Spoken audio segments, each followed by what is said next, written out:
Tal e como recolle o Diario Oficial de Galicia, terán dereito a acceder a estas axudas directas os empresarios do ocio nocturno que comunicaran previamente á Xunta a súa decisión de suspender a súa actividade entre as 12 horas do día 31 de decembro de 2021 e as 3 horas do día 3 de xaneiro de 2022, conforme ao establecido na orde da Consellería de Sanidade, ante a situación acadada pola pandemia nesas datas. As axudas acordadas co sector suporán contías que varían en función da superficie dos establecementos. A Xunta calcula que un total de 700 establecementos, discotecas, pubs, cafés, espectáculo e salas de festas e de concertos poidan adherirse aos apoios que se financiarán no marco do programa operativo FSE Galicia 2014-2020. O prazo de solicitude ábrese mañá e estará vixente ata o próximo 15 de marzo. A colaboración que mantén a Xunta coa ACEN permite prestar atención a 65 mulleres víctimas de trata ou explotación sexual da Coruña, 25, Vigo e Tui, 25, Lugo 10 e o Carballiño, 5. A conselleira de Emprego e Igualdade, María Jesús Lorenzana, mantivo en Santiago de Compostela unha xuntanza co responsable adxunto territorial en Galicia de ACEN, Daniel Bóveda, para avaliar as iniciativas deste colectivo que apoia a Administración Autonómica e coas que se ofrece ás mulleres un acompañamento especializado, baseado nas súas necesidades específicas e desde un enfoque fundamentado na defensa dos dereitos humanos, de xénero e de interculturalidade. A Xunta anima aos veciños da parroquia de Cortegazas no concello ourensán de Avión a apostar pola implementación dunha aldea modelo ao abeiro da Lei de Recuperación da Terra Agraria de Galicia. Así, o subdirector de Mobilidade de Terras mantivo un encontro con parte dos 99 propietarios que estarían implicados na aldea modelo solicitada polo consistorio, que abrangaría unhas 15,11 hectáreas distribuídas nunhas 727 parcelas. Na xuntanza, o subdirector lembrou que as aldeas modelo son un dos principais instrumentos contemplados na nova norma para recuperar, neste caso, contornas de núcleos de poboación.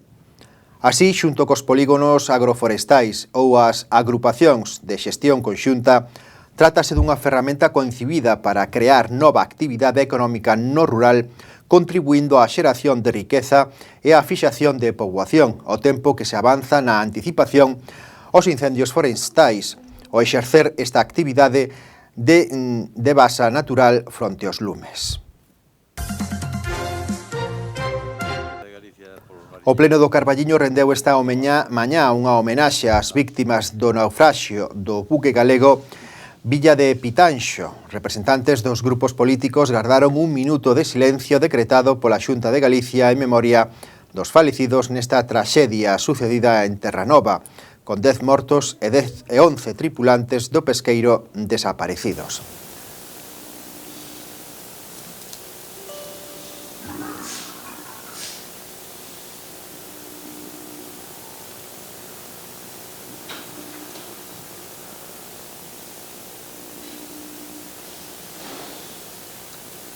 A sesión comenzaba co recoñecemento extraxudicial de créditos que foi aprobado polo Partido Socialista coa abstención do resto dos grupos.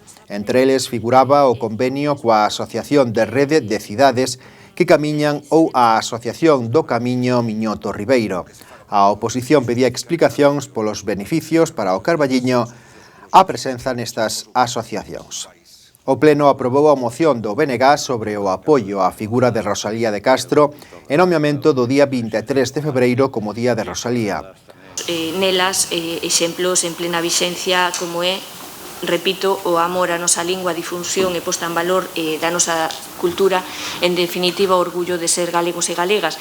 Entón, os acordos desta moción serían, pois, declarar o 23 de febreiro no noso concello como o Día de Rosalía, emprender e apoiar a realización de actividades de promoción da obra da nosa escritora que implican o conxunto dos veciños e veciñas no noso concello o 23 de febreiro, realizar unha lectura pública da obra rosaliana nun lugar destacado do concello na que o alumnado dos os centros escolares e persoas destacadas pola súa actividade cultural teñan un papel protagonista e agasallar con libros de autores e autoras galegas comprados nas librerías do noso concello e para agasallar o alumnado daqueles centros de ensino que fagan actividades para conmemorar ese día, nada máis. O grupo de goberno propuxo unha transacción onde descartou en calquera caso a lectura pública ou a compra de libros neste ano por causa da pandemia.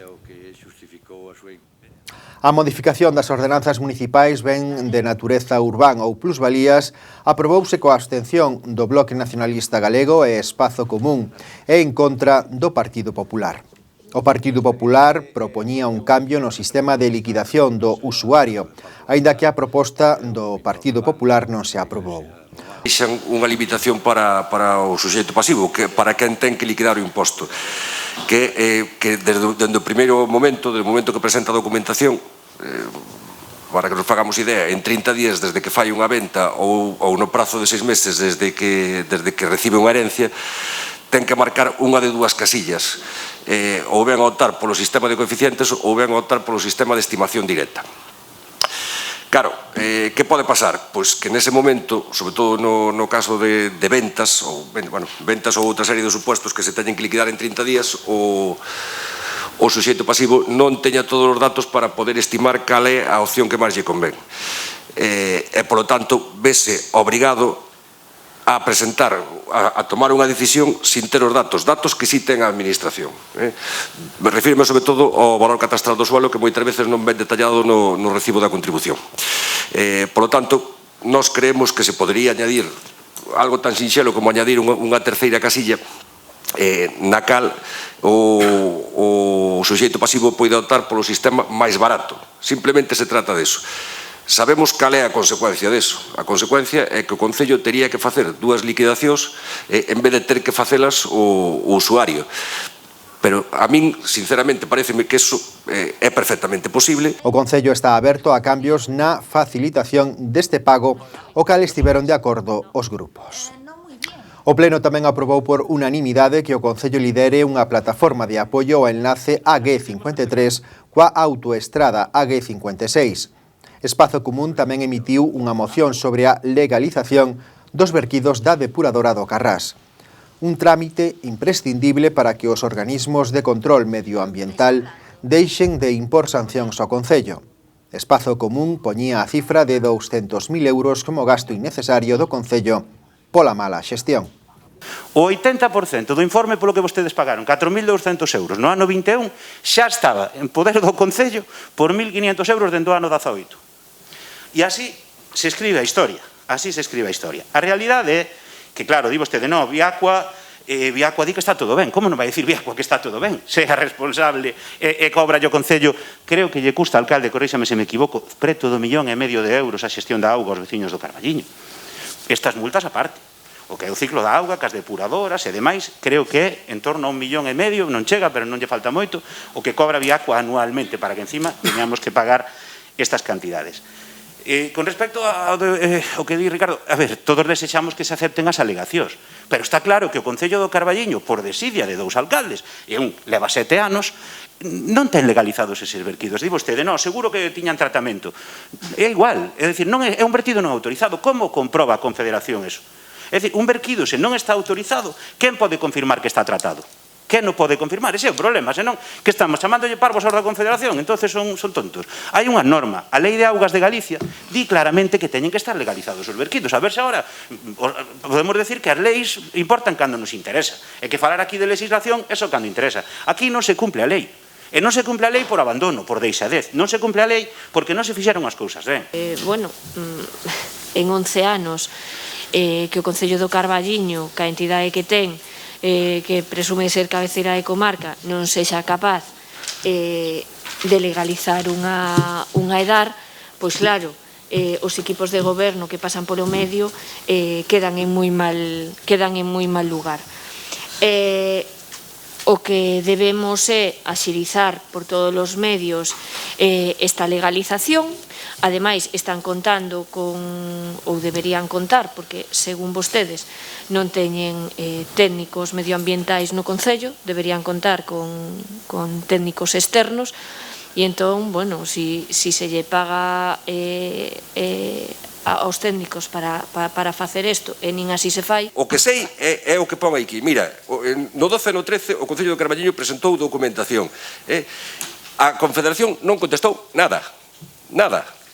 No ano 16, como nos contaba o alcalde, la Guardería Fluvial desta Confederación Hidrográfica hace unha inspección e a partir de aí empeza. Pero eu sigo sin ver por que non contesta no 2012 e no 2013. A responsabilidade do Concello de Carballiño queda, polo menos, afectada pola actitud da Confederación Hidrográfica. E aquí penso que todos debemos defender o Concello de Carballiño.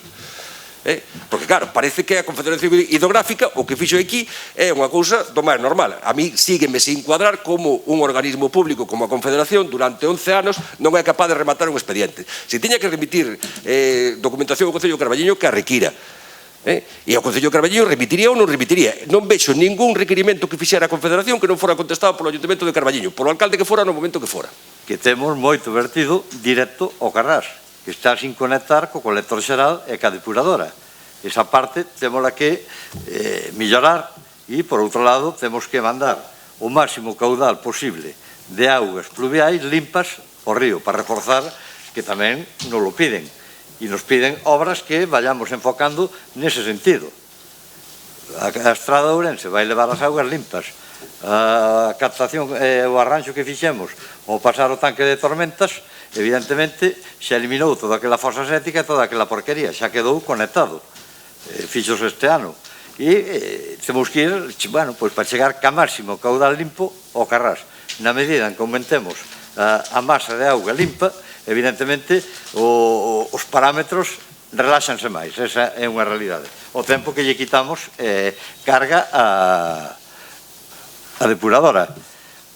Multas, pagamos varias multas, Adolfo, casi todas son ligadas aos tanques de tormenta. Cando chove, hai un tanque de tormenta ali na piscifactoría, na presa, dades vos conta. Cando chove, evidentemente, por eso se chama tanque de tormenta, sale toda a merda, ali aparece, bueno, de todo. Foron 200 euros, aconsellaron que era mellor pagar que andar liándoa pola cantidade. E algunha sanción máis no tanque de tormentas de Carrás. Básicamente, estas, eu entendo que non temos que pagar esa cantidade, porque estamos cumplindo os parámetros según ese laboratorio independiente, que non é de Viacua, senón é dos que traballan ca Confederación, e iso é o que se lle mandou e é no punto no que estamos. O ideal para nós e para todos é legalizalo canto antes, eso é unha evidencia. E nese punto estamos. Está mandada a información, xa digo, está mandada fai 8 meses e ainda non se recibiu nada. Hola, nos oyes? A moción aprobouse por unanimidade e, por último, aprobouse por unanimidade a moción do Grupo Popular sobre a mellora de accesibilidade nas rúas e edificios públicos da vila.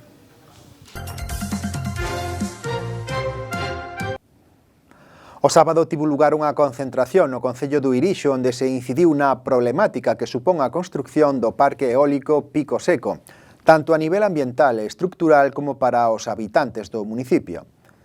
Estiveron Terra de Montes en Perigo, Grupo Ecoloxista Outeiro, Roteiros de Lalín, Asociación Mamoa Verde e Adolfo Pérez Abellás, deputado no Congreso do Partido Socialista, a maiores de todos os veciños e veciñas. Os veciños queixanse de non ter información clara por parte das administracións sobre este proxecto. Unha das voceiras dos veciños, Elena Iglesias, estivo con nós para amosar a súa postura.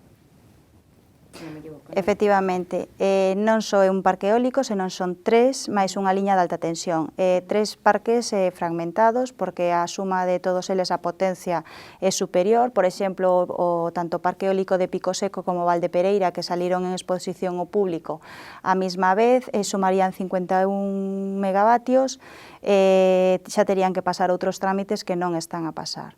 Tamén denunciamos que o que non pode ser é que se evalúe ambientalmente por separado, que os veciños non teñamos coñecemento máis que por o DOGA ou por os medios de comunicación, que non nos haxan achegado ningún tipo de carta certificada, nin ningún tipo de documento no que imos con bastante retraso, aínda que, a idea é paralizar o proxecto e sobre todo a información. En primeiro lugar, nos enterámonos a través do DOGA, dos medios de comunicación, de que se sae a exposición pública tanto Pico Seco como Valdepereira, e o 28 de decembro, Roteiros de Lalín recolle firmas no Irixo con alegacións para eses dous parques eólicos. A raíz de aí comezamos a poñernos en contacto os veciños, comezamos a xuntarnos e comezamos xa a mobilizarnos. Andrés Fernández estivo no noso espazo de entrevistas de Acotío, onde falou da aposta do Grupo Nacionalista para a xente nova para as próximas eleccións municipais do 2023. As expectativas ilusionantes polo que a nos se refire, vimos de renovar o Consello Local, no que formamos parte 5 persoas, a min tocoume que os compañeiras e compañeiros así o decidiron, pois asumir a responsabilidade e ademais temos a toda a nosa militancia e unha etapa que se abre moi interesante porque estamos xa no último ano co cual temos que coller impulso e temos que vertebrar un proxecto de cara ás próximas eleccións municipais, sin descuidar, por suposto, pois a política en xeral. Fernández tamén falou da súa opinión sobre o novo centro de saúde do Carballiño, o cal considera que o actual formato está obsoleto. O centro de saúde que temos no Carballiño a día doxe está esgotado o seu modelo e que incluso o seu mantemento é deficitario, tanto na dotación sanitaria como a dotación non sanitaria, é totalmente deficitario. Teremos que estar moi atentos a ese proxecto de centro de saúde, máis aló incluso do debate de onde poñelo, porque aí deuse un debate que a min pareceme que, sendo moi importante, non é o vertebral, non, o vertebral é realmente que centro de saúde, que dotación vamos ter, que servicios nos vai dar a cidadanía, eso é verdadeiramente importante. E que claro, aquí o que estamos sendo víctimas é da política do Partido Popular, da política da Consellería de Sanidade, que de auténtico desmantelamento é unha verdadeira brigada de demolición da sanidade pública. O Grupo Nacionalista tamén ve eivas na convocatoria da manifestación a favor do asilo do Carballiño, polo que demandan información sobre esta situación. A nós ninguén nos informou, ninguén nos chamou, ninguén nos preguntou nada, e que ni siquiera, cando nos fomos conscientes deso, ni siquiera vimos que fora en autoconvocatoria persoal, sino que simplemente apareceu un lema, pero sin saber realmente, porque nos, se convocamos algo, estaremos aí, haberá, pois convoca tal partido, tal asociación, e o que vimos foi que algunha asociación puxo que apoiaba eso, non?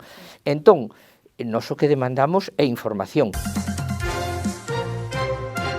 O delegado do Goberno en Galicia, José Miñones, o delegado territorial da Xunta en Ourense, Gabriel Alén, e o presidente da Deputación, Manuel Baltar, presidiron a xornada de traballo sobre o Plan de Sostenibilidade Turística en Ourense Termal, no balneario de Laias.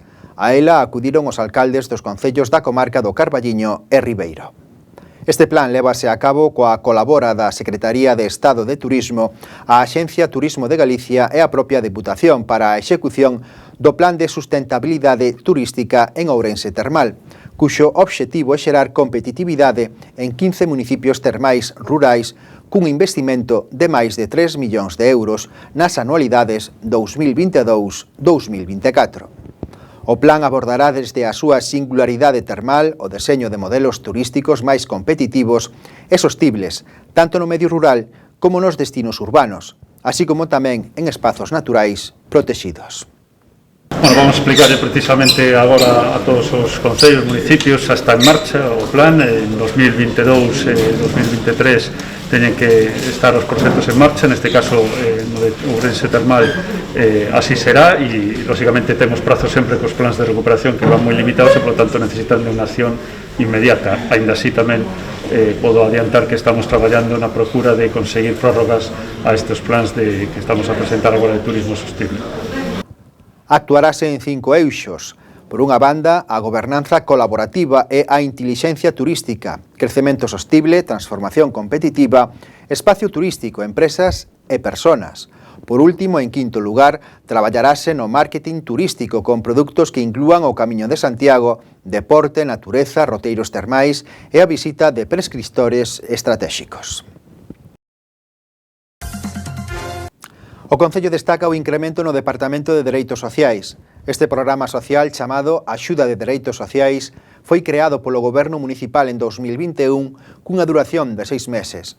Agora amplíase a todo o ano, xa que o programa funcionou moi ben e supuxo unha importante axuda para moitas familias, o que supón unha axuda real en tempos de encarecemento da vida. Tamén se destaca o incremento no capítulo de investimentos cun plan de obras de máis de 120.000 euros destinado á Rúa Veronza, en Ribadavia, Rúa Laxas, Curceiriño, en Francelos, así como Santo André, Ventosela, San Pallo e a Franqueirán.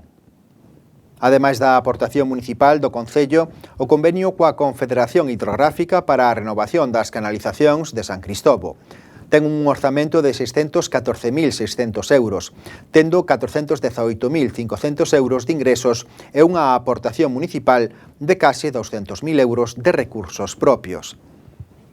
Destacando o servizo de asistencia no fogar do Concello totalmente público, cun orzamento de máis de 350.000 euros.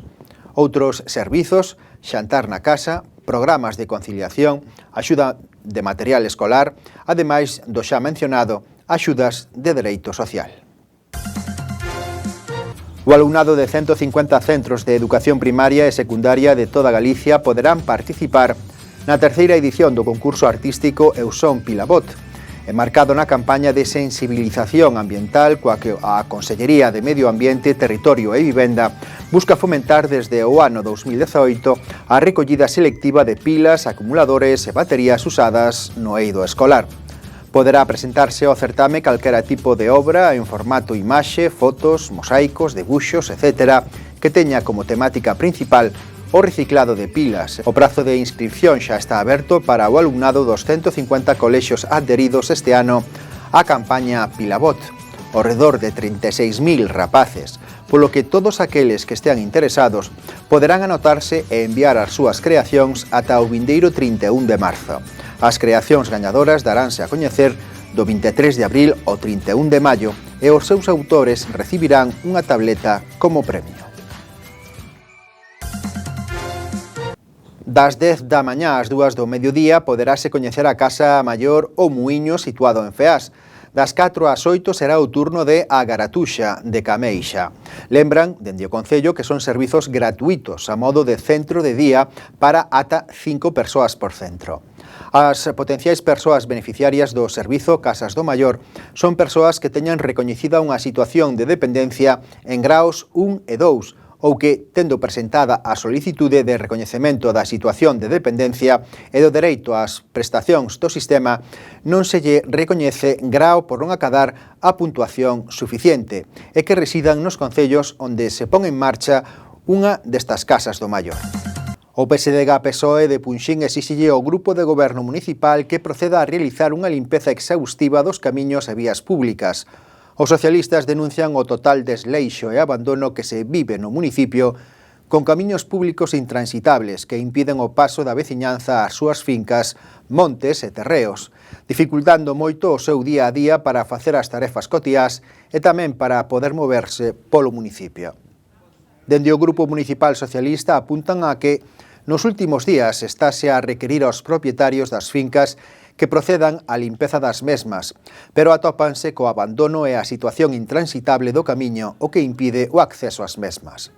En xeral, o mantemento dos espazos públicos en Punxín, como levamos moito tempo reclamando, levan abandonados pois desde fai 10 anos que Manuel Vázquez é alcalde do Concello de Punxín, entón, pois, podes imaginar a cantidade de pistas, a cantidade de camiños que se atopan, pois, nesta situación. Si hai camiños que os propios veciños son os que realizan o seu mantemento, pero recordamos que este é unha obriga do Concello, por eso lle pedimos pois que cumpra coas súas obrigas. Si, varios veciños se puxeron en contacto coas concelleiras do Partido Socialista para pedirnos que intentásemos acadar unha solución a este problema, xa que, como é habitual, pois o alcalde non fai caso das demandas dos veciños. Miran, como sempre, para outro lado. Dende o PSDG denúnciase a falla de formas do grupo de goberno nas últimas sesións ordinarias. Bueno, as mocións, como sempre en xeral, o grupo de goberno segue a votar en contra de todo, a votar en contra dos veciños de Punxín, a votar en contra de Punxín, pero si é certo que a última sesión plenaria, ademais destos votos en contra, pois destacou pola mala educación e polas malas formas do grupo de goberno. Pois eu creo que podes estar de acordo con un compañeiro, con un concelleiro da oposición ou non, pero as formas nas que se atacou, as formas nas que se dirixiu, en concreto, o tenente alcalde ao compañeiro de Compromiso por Galicia, creo que non son as adecuadas para unha corporación municipal e para un acto como é un pleno dun concello.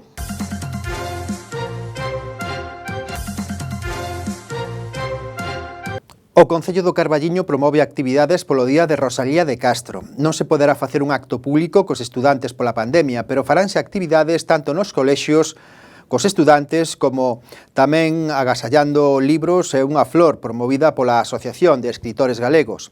O Concello anima a que as compras sexan no comercio local. Tamén se realizará un mural para conmemorar a figura da homenaxeada, así como un vídeo realizado por esta canle Badal Novas, coa presenza das traballadoras do Concello homenaxeando o libro Cantares Gallegos. Pasado, os protagonistas foron o alumnado dos distintos centros educativos da vila. Este ano as protagonistas dun vídeo que vai a realizar de promoción da súa obra do libro de Cantares Gallegos serán mulleres, serán en gran parte pois tamén traballadoras desta casa que lle darán voz a Rosalía de Castro. Tamén, igual que o ano pasado, queremos potenciar a campaña Un libro e unha flor, unha iniciativa que a Asociación de Escritoras en Lingua Galega impulsou hai anos. A proposta é que polo 23 de febreiro se agasalle un libro en galego e unha flor a aquela persoa que queiramos, un xesto que é simple, pero bueno, de grande importancia para poñer en valor a nosa lingua e a nosa cultura. E, por suposto, animamos sempre a que as compras se fagan no comercio local. Se fará tamén unha publicación por parte do Concello neste sentido para que se visualice.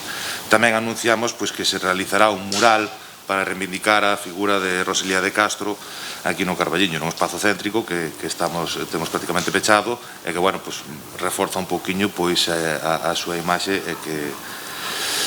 e tamén, por outro lado, queremos destacar que sempre que podemos facemos actividades relacionadas ca súa figura, mismo neste Nadal pues, podemos ver unha obra dedicada a Rosalía no Auditorio Municipal, que formaba parte da Rede de Dinamización Lingüística. Tamén nos últimos anos se fixeron moitísimas obras tanto na biblioteca como na rúa, como no propio Auditorio Manuel María, pois dedicadas á vida e á obra de Rosalía. Por lo tanto, penso que o compromiso deste Concello, tanto agora como antes, pois que a figura de Rosalía é importante, sempre se pode ampliar, eso é certo. Tamén quero recordar que os centros educativos da vila que tamén celebran actividades para conmemorar o Día de Rosalía e que este ano se ven limitadas as súas saídas do centro debido á pandemia.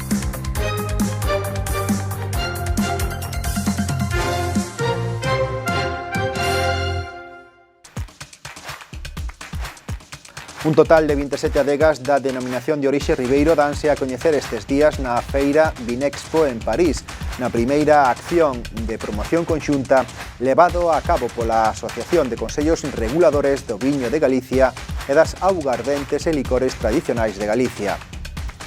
Trátase da primeira que os viños e licores autóctonos galegos, amparados baixo diversos selos de calidade, se promocionan de forma conxunta no exterior.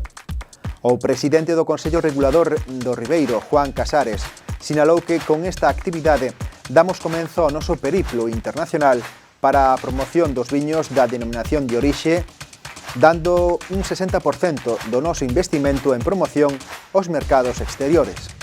Entre outros proxectos internacionais, próximamente participarán nas feiras ProWein en Alemanha e London Wine Fair en Reino Unido.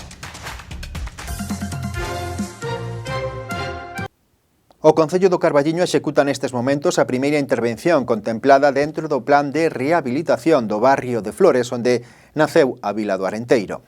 O investimento é de case 100.000 euros e para o seu financiamento cóntase coa máxima subvención da Xunta de Galicia, que é do 70% para a mellora e humanización de espazos públicos. Procederá ao seu embelecemento mediante convenios con institucións.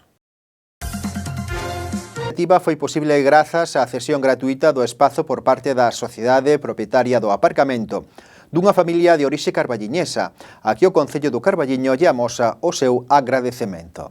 O parking Rúa Concordia é utilizado cada ano por arredor de 100.000 vehículos.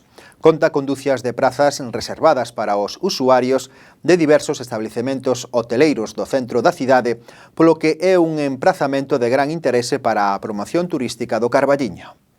Os paneis representan en imaxes os principais atractivos turísticos do Carballiño: o Templo da Veracruz, o Parque Municipal, o Camping Municipal, o Museo Etnográfico, os balnearios, o Sendeiro do Río Arenteiro e a gastronomía, especialmente a elaboración do pulpo á feira cunha referencia concreta á Festa do Pulpo.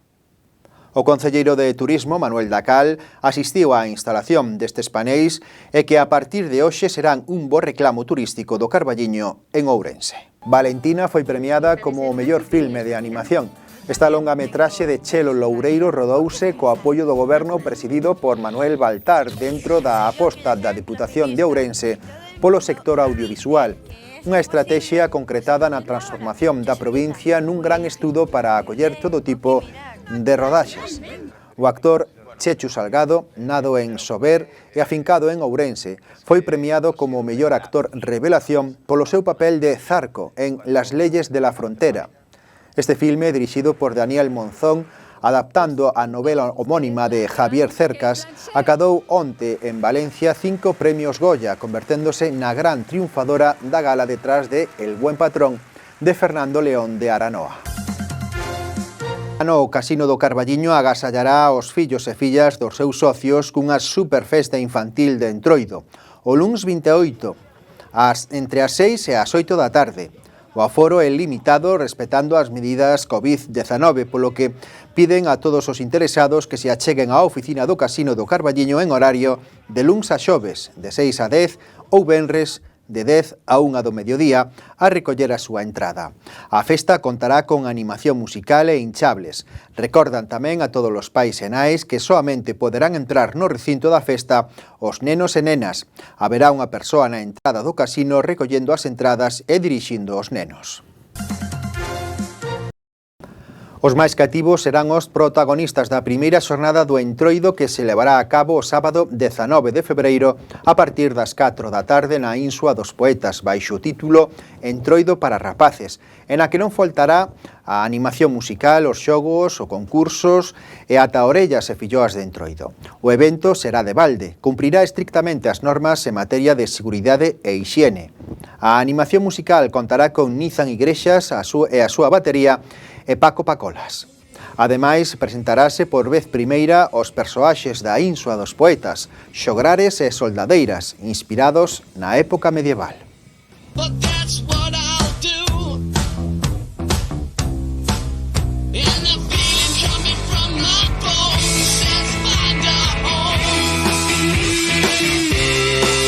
Tendo ese lujo de ese paraíso que temos aí da Insua dos Poetas, bueno, pois os nenos teñen que ser están sendo un referente en todo, a verdade é que tamén enseñáronos moito como se debe levar a pandemia. Esperemos que bueno, pois que disfruten ese día aí con todas as medidas e precaucións habidas por haber. Pois os nenos o único que teñen que facer é manter esas distancias que hai que manter, disfrutar, e bueno, pois tampouco tampouco simplemente pois levar a mascarilla e protexerse e disfrutar, non lle queda, non é o que deben facer, non? Porque van ter desde xogos, van ter animación, van ter un pouco de todo, entonces, home, pois é un día especial para eles. Dende o venres ao mércores de Cinza, a música e a animación das rúas na vila non faltará a cargo de charangas e bandas de Entroido. Creo que é un dos anos que máis animación de rúa vai haber a nivel de charangas, pequenos grupos que van a actuar. Verdadeiramente, é unha mágoa non poder contar coas comparsas, pero, sí vai haber moitas cousas importantes, animar a todos os veciños e veciñas de Carballiño pois que lle den un toque carnavalero o carnaval de inverno, como verdadeiramente pois en Carballiño xa estes últimos anos viña tendo un auge bastante importante. O domingo de Piñata, o Carballiño celebra o tradicional Festa da Cachucha, onde un gran número de locais da hostelería carballiñesa son protagonistas. Da cal, Edil de Turismo animou os veciños e foráneos a disfrutar do cocido da cachucha. 23 locais hostaleiros que participan nesta festa xa teñen aberto o período de reservas. Oscilan precios de 15 hasta cada local ten un precio distinto, dependendo un poquinho da mercancía, da categoría do local tamén, indudablemente que tamén. Pero o cocido sea onde sea, pois eu animo a todos os carballineses que reserven con tempo, e todos aqueles que queiran vir de outras vilas, pois que teñamos un feliz carnaval. O Concello de Maside vén de confirmar que o Luns de Entroido recupera o seu tradicional desfile que o pasado ano quedou suspendido debido á pandemia. Tras unha reunión con distintas comparsas da comarca que habitualmente participaban neste desfile, acordaron que se recupere nesta edición, mantendo todas as medidas de prevención frente á COVID. O desfile será o Luns de Entroido, 28 de febreiro, a partir das 5:30, con saída dende a Alameda e percorrendo a rúa principal e a rúa Rodríguez Soto, rematando na Praza Maior. Non faltarán os felos de Garabás, as 3 comparsas do municipio, os arrieiros de Dacón, os silleiros e os azucarados. Ademais de comparsas de outros puntos da comarca, como as de Partovia ou as Neves de Grixoa, que xa confirmaron a súa participación. Tamén contarán este ano coas carrozas de Parada de Amoeiro que festexarán o Entroido en Maside. O Concello pide ánimo á veciñanza para o Entroido e tamén prudencia, lembrando que todas as persoas que asistan ao desfile fagan uso da máscara e cumpran co distanciamento social para organizar e desfrutar dun Entroido responsable. Esta edición tampouco poderá celebrarse con normalidade, debido á situación da incidencia da COVID e os protocolos en vigor. O Concello propón un programa de Entroido activo co obxectivo de manter vivo o espírito do Entroido ribadaviense tras o parón obrigado do ano pasado. As actividades comenzan os xoves de compadres coa charanga Castro Bello a partires das 8:30 da tarde. Os días propios da festividade contarase con animación de rúa, charangas, festa de disfraces para todas as idades co DJ Tibu. Obradoiro de repostería de Orellas de Entroido e rematando o mércores de Cinza co tradicional Enterro da Sardiña.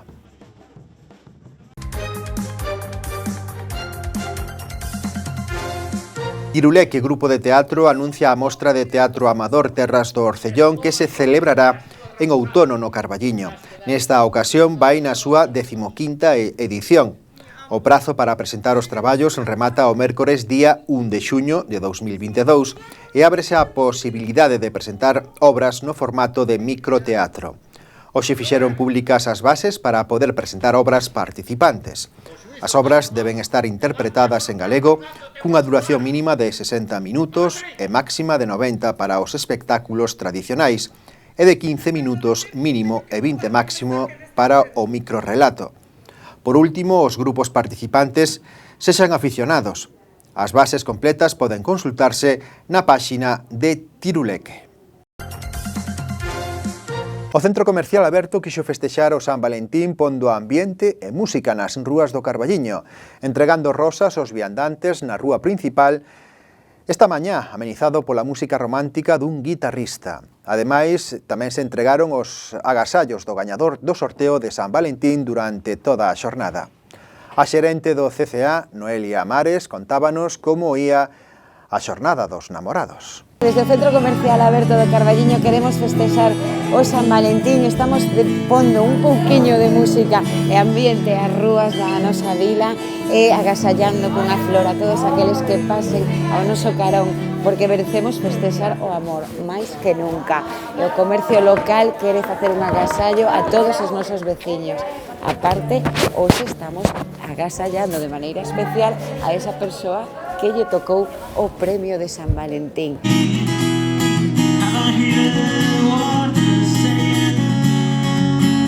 Bueno, sabedes que hubo un sorteo o sábado 12, a xente presentaba un ticket de compra que enviaba o correo electrónico de Carballiño ao Centro Comercial Aberto e fixemos un sorteo o sábado.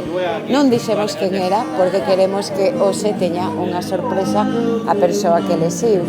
Entón, pois, bueno, xa sabemos a quen lle tocou, xa empezamos a repartir esos agasallos hoxe a mañá e durante o día vai recibir varios agasallos a persoa que escolleu esta persoa premiada.